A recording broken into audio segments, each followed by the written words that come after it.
Look, I know there's still a lot of interest out there in events in Russia over the weekend, so just a few words at the top from me. As you all just heard from the President, the United States closely monitored those events, with President Biden receiving literally hour-by-hour updates from his national security team throughout the weekend. And those updates continue for him.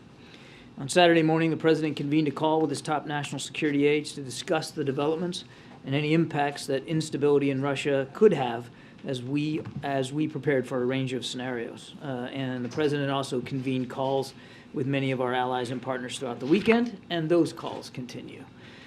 National Security Advisor Sullivan, Secretary Blinken, Secretary of Defense Austin also spoke with a number of their counterparts as well.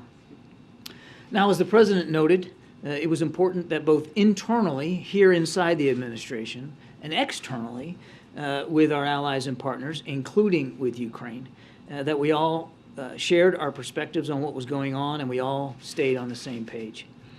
We also made clear to all our allies and partners that the United States was not involved and would not get involved in these events, and that we view them as internal Russian matters.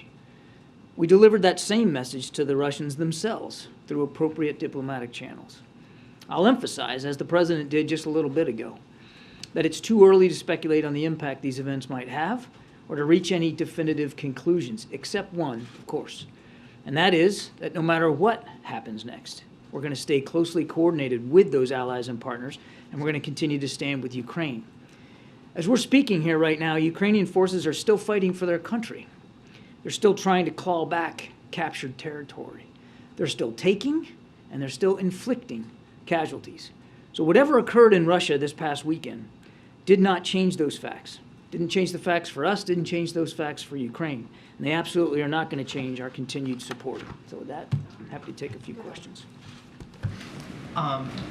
What implications do you expect this episode to have on Wagner's power and ability, both inside Ukraine as a fighting force? Can it continue to be a fighting force inside Ukraine, but also more broadly in Africa, where they have a big footprint?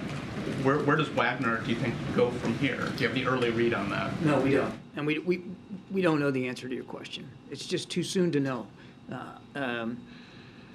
We recognize that Wagner still has a presence in Africa. I think you know we have worked to hold Wagner accountable. They are listed as a transnational criminal organization. We have sanctioned them. We will continue to take those actions that are appropriate to try to limit their ability to continue to sow chaos and violence wherever it is. But it's just too soon to know after the weekend's events where Wagner goes as an entity or where Mr. Prigozhin goes in terms of his leadership of it. Do you know where Prigozhin is? I don't. Ukraine is warning that Russia has completed preparations to potentially blow up the Zaporizhzhia nuclear power station. Is that your assessment as well?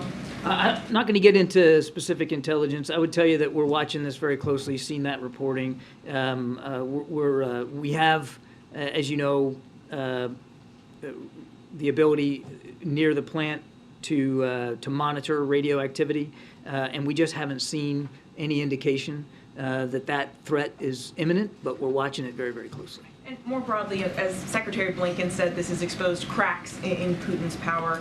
How concerned are you that Putin could now be more desperate, more unpredictable, to the point that he could take more extreme measures to try and maintain his grip on power? Yeah, I won't speak for Vladimir Putin or hypothesize about what next steps he might take or might not take.